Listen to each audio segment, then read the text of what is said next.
Come with me to a magical place where being labeled the Pork Queen is a compliment, where being nice is just a way of life, and where all leaders of the free world must pass through. Welcome to Iowa. Whether you're a current Iowan, an Iowa expat, or an Iowan at heart, this show is for you. This is the Iowa Podcast.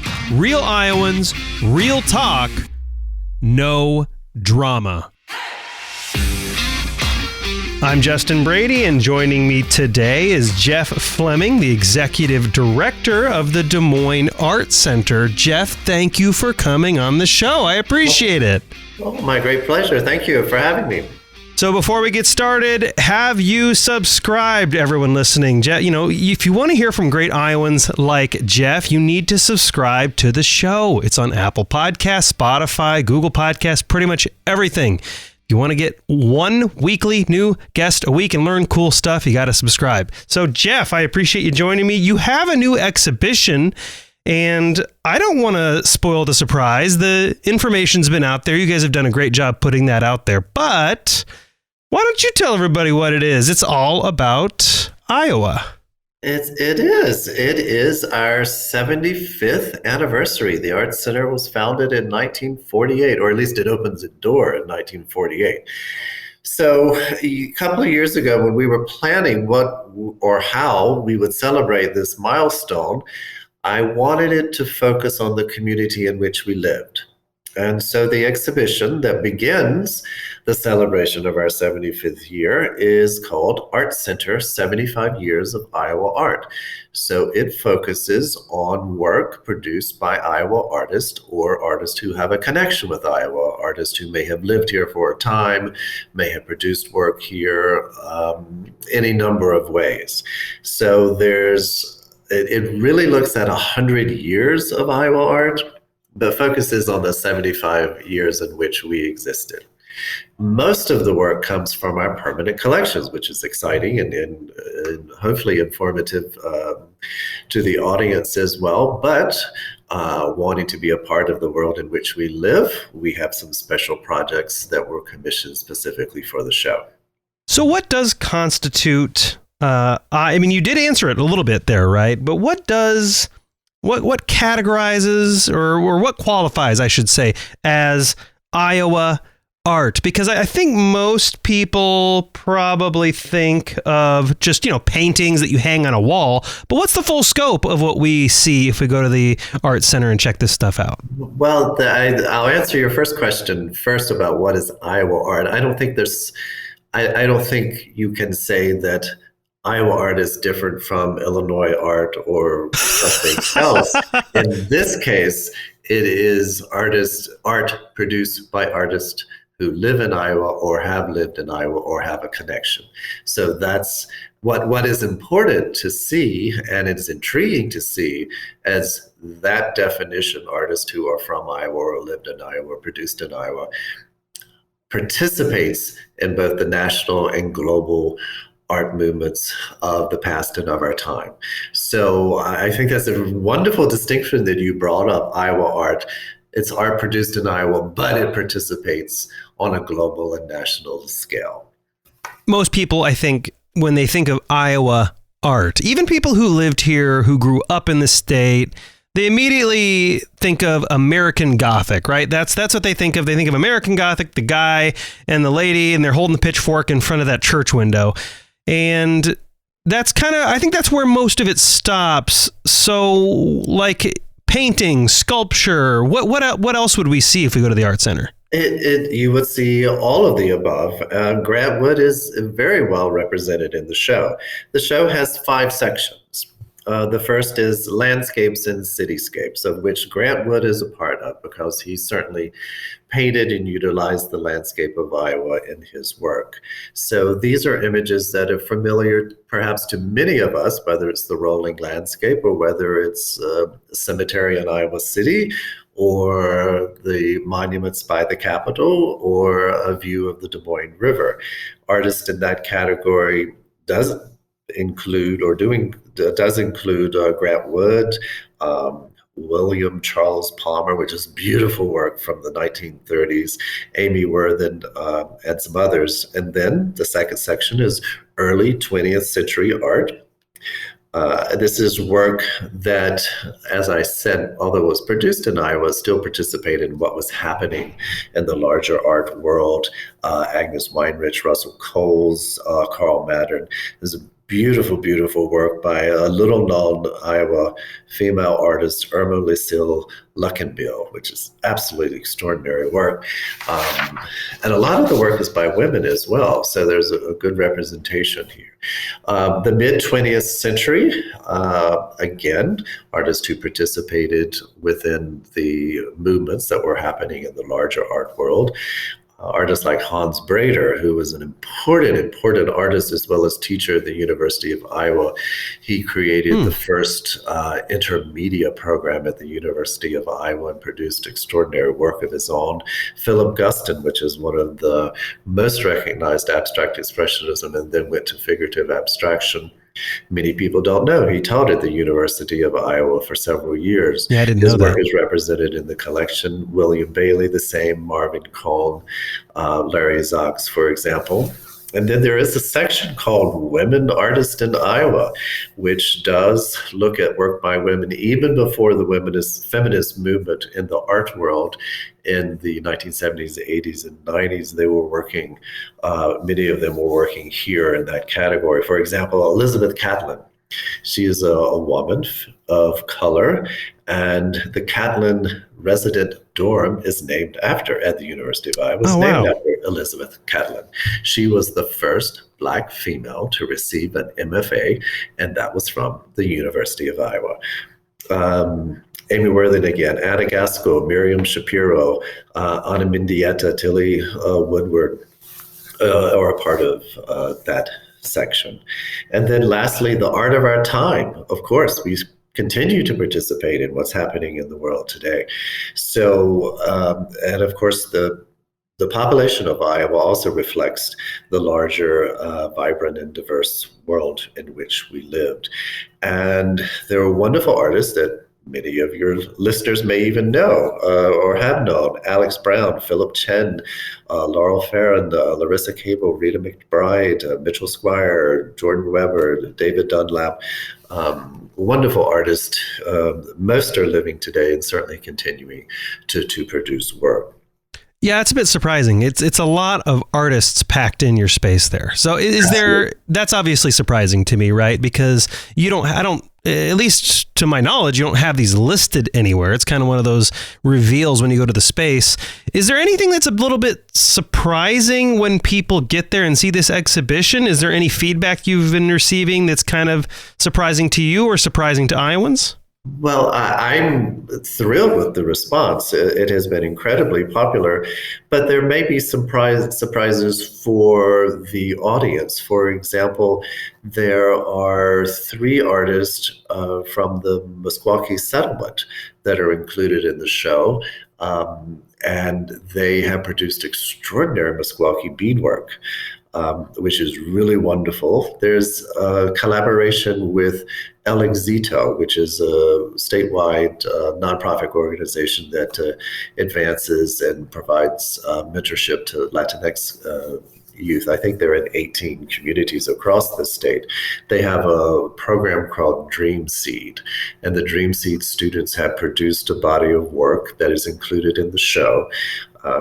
It takes the form of butterflies, which refers to the monarch butterflies that do migrate from the United States into Mexico and then, of course, migrate back to the United States. So that notion of travel, migration, which is a part of many of the lives of the Latinx students here in Iowa, is reflected with that choice of the butterfly.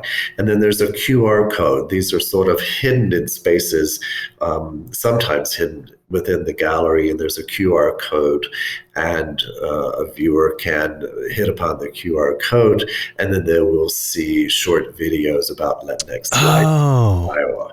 And the second half of that program is that there will be videos created by the Dream Seed students. And remember, these are high school students.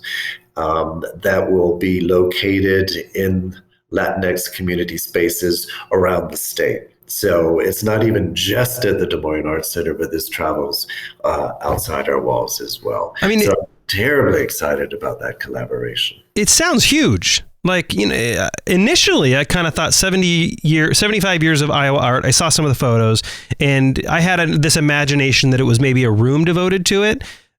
There's no way you can fit all this in a room. Have you taken over the entire space with Iowa art? No, that's a good point. It is in our main gallery space, our Meredith gallery, but it's also in several other spaces throughout the building. For example, our Red Grooms Iowa State Fair, it has been a favorite for visitors for many, many years, but it hasn't been on view since the early 2000s.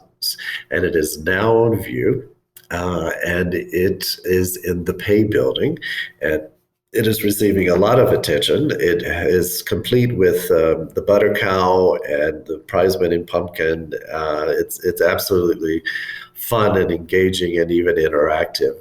Dwayne Slick, who is also a Meskwaki native of Tama, who teaches now at the Rhode Island School of Design, has an installation in the Meyer building. We have Anna Gaskell, who is a Des Moines native, has an installation in our Bookie Video Gallery.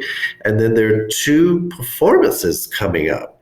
Farhat Erdem, who has created wind instruments, will have 4 performances in early April, where he calls them feel harps, where the harps will absolutely respond to the weather, the wind of that particular time, that moment in time, outdoors responding to the weather. So there's wonderful thing. There's another performance by Rachel Merrill, which is coming, I believe, let's see, that might be in March. So there's lots of things coming up in association. Yeah, I mean, I saw that. Especially I guess the artist doing music or the sound of the weather or something. That's crazy. What a crazy idea. I really love that. So absolutely beautiful. Yes.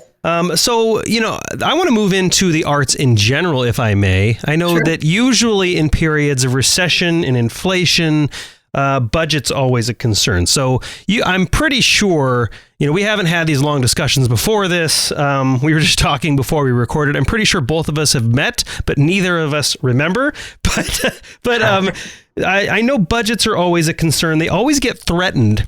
Especially for the arts in times of recession, inflation, and budgetary tightening periods, which I think is, an awful kind of thing. But why would it be a mistake right now to make cuts to the budget and to the arts?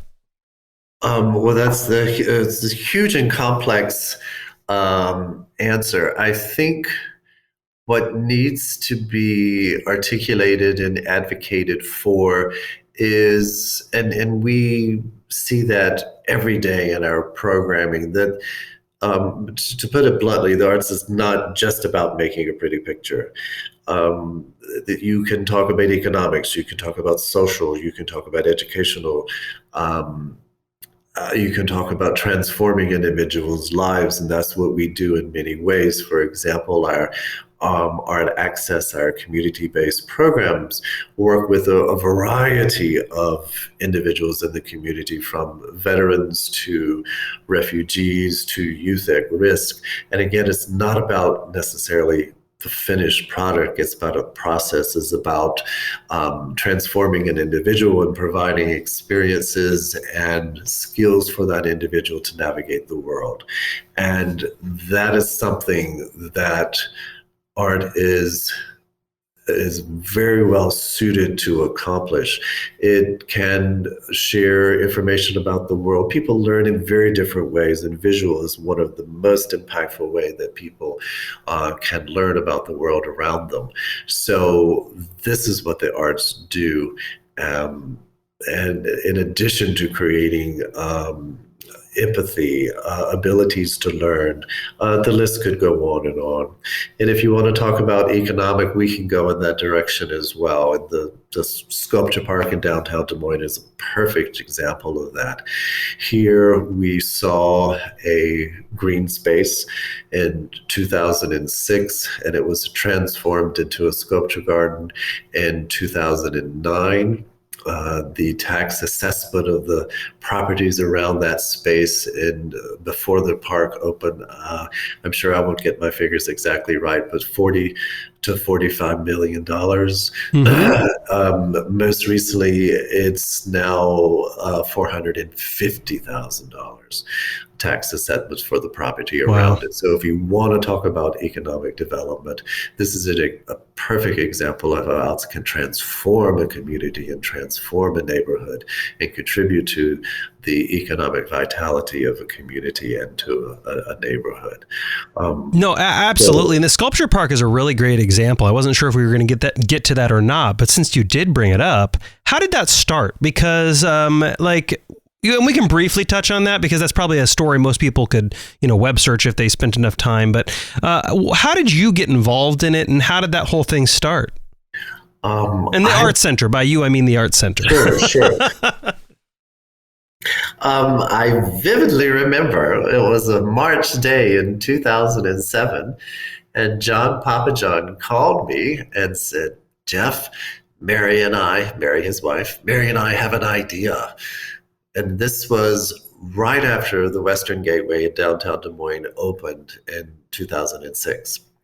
He said, "I would like to give the Des Moines Art Center our sculpture collection, but let's create a sculpture park in downtown Des Moines in the Western Gateway." He also called Christine Hensley, who was a Des Moines councilwoman at the time, shared that same idea with her. And we both thought it was a splendid idea and a wonderful opportunity. So things began to turn. The idea at first, and most of the original sculptures were located in the Papa John's yard on Foster Drive in Des Moines. Now, I knew it was from his collection. I didn't actually know most of them were in his yard. Maybe the first 15, we'll put it that way. And so the original idea was, and again, the park had just opened in 2006, and it was a very flat space. It had a 0.5 change in elevation. So you can imagine it was very flat with not focal points. There was a grid of sidewalks, but it wasn't necessarily utilized to its capacity. Right. I would say. And so here we are, the Art Center, and a few folks in the community coming and saying, let's change this space. And this is just after the city had spent some $26 million since 1990 or so, and acquiring the land, tearing it down, creating the green space that was there at the time that was meant to be somewhat of a central park for Des Moines. Yeah, that's a good example. So we brought this idea, and much to our surprise and pleasure, there was very little opposition to it. The idea was embraced.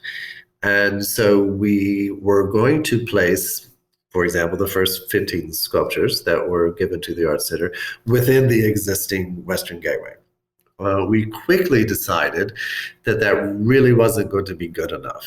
What is so wonderful about Des Moines is its desire to participate on the national and global level. That's a good point. To play on the same field. In other words, have the greatest architects, the greatest art museum, the greatest symphony, the best ballet, et cetera, et cetera. So we then, meaning the city and the Art Center, hired the architects Mario Gonzalez and Diane Agras to create the architecture for the park. And everything, of course, is a collaboration. And so with the architects, with the city, with the donors, with the art center, created 4 burns of earth. 3 of those burns have, if you will, a cutout, and the walls within that cutout are concrete.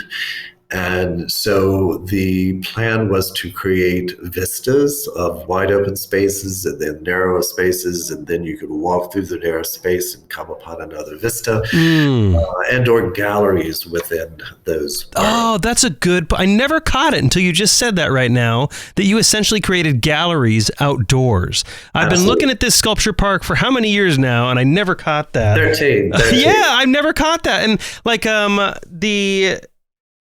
sometimes when I'm sitting there at like Americana or some of the businesses around there, right, and I'm just looking into the sculpture park, what's incredible is, of course, on a nice sunny day, you see just tons of people all the time. If there's light out, there are people there. And you even see people when it's when it's really, really cold, under 32 degrees. You still see people strolling through it and checking stuff out. You see kids, you see people rolling down that little hill. And it's really interesting because Kirk Blunk, I think he's a common friend. I think you knew Kirk. Sure. I remember he was one of the people that kind of brought to my attention the whole how developers follow the artists. And, to get back to the economic discussion we were having just a moment ago, it's this really interesting thing where artists are kind of I would call them like a positive virus. I don't know if that's the best word, but like, call it a virus. Because like a virus, goes everywhere or something. But like a positive version of that. I don't know what the right word picture is for that. But can you describe a little bit how like artists kind of lead economic activity and development? Well, New York is a perfect example. You've seen it in Soho, you see it in Chelsea, you see it now moving into Brooklyn, where the economy follows the artist, if you want to call it that. And again, using the Papa John Sculpture Park as a perfect example of what is happening with what the sculpture park has created in downtown Des Moines. You have the Krause Gateway Center now, which is there because of the sculpture park. It was created by the internationally acclaimed architect Renzo Piano. And I know that he agreed to that commission because of its location and proximity to the park. So these are perfect examples. You see it also in for example, Mainframe, which is in Des Moines, which is a studio building, affordable studio space for hundreds of artists within the community, that you're building a community of artists, you're building a creative economy. With the interchange of close proximity to one another, and what that can foster, and then that goes beyond those doors, of course. So I think we all gravitate to that notion of creativity and what creativity can bring. And if you want to call it respond to beauty, you can certainly do that as well, responding to intellectual thinking and intellectual thought. But the creative process is what fuels the economy, whether it's Microsoft or new technology or a new product or new design for functionality. Again, the list could go on and on. This is what fuels our economy to begin with. Yeah, absolutely. And not until recently, Jeff, have we really had the technology to understand the impact art makes on our brains, right? We didn't used to have that. So people who were really great at observation understood when art goes into an area, and when a city, a culture, a neighborhood, if I may, focuses on artists and developed art, development and a good economy usually follows. But that was mostly observational. But now we have the data and the research to show what it actually does to the brain, which it helps people be more creative thinkers and better problem solvers. They can adapt on the fly. They can, if there's a problem that presents itself and like a brick wall at work, they're the ones who can figure out a solution within tight budget constraints. We didn't understand that before, but now we are starting to understand that. Do you think because of the movement forward in science and the movements forward in the data and the research, do you think that we get to a point where the arts are never on the chopping block? Are we close, or will we ever get there? Oh, it's hard to predict the future. Let's hope that is the case. And I do believe we're moving into that direction. I do believe that there is an acknowledgement, whether it's the corporate world or the government entities, that the contributions that you have just listed are very valid and very real, and the potential for those contributions are so staggering that to diminish those contributions would be shooting ourselves in the foot.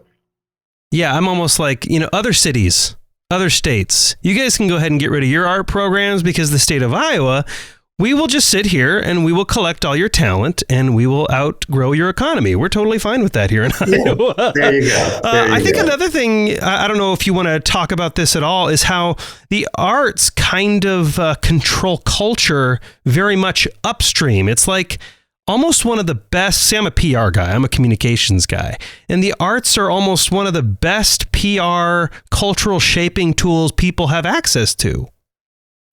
I'm not disagreeing with you, but I'm thinking it goes both ways. Yeah. Certainly the arts can be leaders can be a leader in molding thought, molding patterns. I don't want to say trends, because I think trends is a really nasty word, because it means that someone else is telling you what to think and what to do, which I'm not interested in. So yes, arts can do that, but the arts do that by listening to the community and responding to the community, or incorporating the community's voice in it. So I think it goes both ways, and I think it's a really, really important distinction to acknowledge that. So you talked about the sculpture park, but there is and we talked about obviously 75 years of Iowa art. Most people, you could do a Google search, you can find out, or I guess I should say a Bing chat search nowadays. You can do an AI search these days and find out where the Des Moines Art Center is. But there is a lot more to the Des Moines Art Center that I find most people are completely unaware of. I don't know what you want to touch on first, but with our last 3 minutes, but there's the gardens, the auditorium, and the restaurant, and those three things most people are completely unaware of. Yes, that's true. But I think I find that most people are unaware of our community-based programs. And it's one of our strongest and most important things, I think, that we do. For example, last year we partnered with 40 different social service or community agencies and 70 some programs. Some partners had more than one program. And I touched on this earlier. It could be Veterans Affairs. It could be refugee services. It could be Oak Ridge Homes. It could be AMP. It could be Boys and Girls Club, Middle Iowa, PACE, Orchard Place. The list could go on and on. And for example, let's use Oak Ridge. We have long been a partner with Oak Ridge in providing arts experiences for residents there, primarily young people. And our team, we would go there. Our team discovered that there was a need for literacy development, reading. And so we incorporated literacy into, as I said, we have multiple ways of learning, and visual is certainly one of them. But we included a literacy component in our work at Oak Ridge. And this is a marvelous opportunity, a marvelous example of how the arts can do much more than make a pretty picture. Let's hope to make a pretty picture, but it's really there's many, many other things that we do. So our community-based work is extensive and broad, and I think it's important to share with the larger world that that's an important facet of what we do.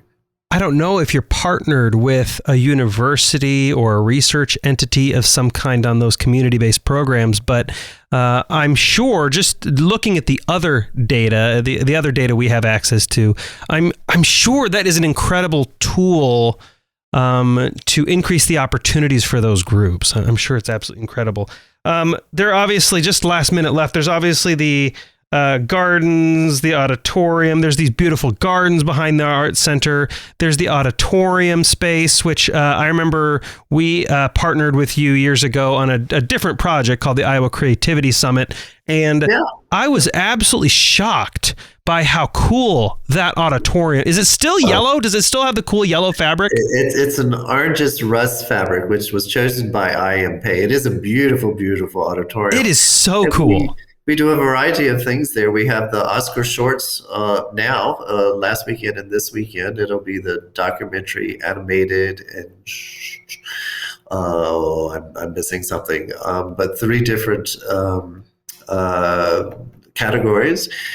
So we use it for films, dance, music, lectures, the works. It's a great, wonderful, usable space. It's super high end. It's like, look, just looks, it's such a cool experience. The whole art center is a cool experience. Jeff Fleming, Jeff Fleming, executive director of the Des Moines Art Center. What is the website so people can visit? DesMoinesArtCenter.org. Jeff Fleming, thank you so much for coming on the Iowa podcast. I really appreciate it. Thank you. And to my fellow Iowans, Iowa expats, and Iowans at heart, thanks for listening and subscribing to the Iowa podcast.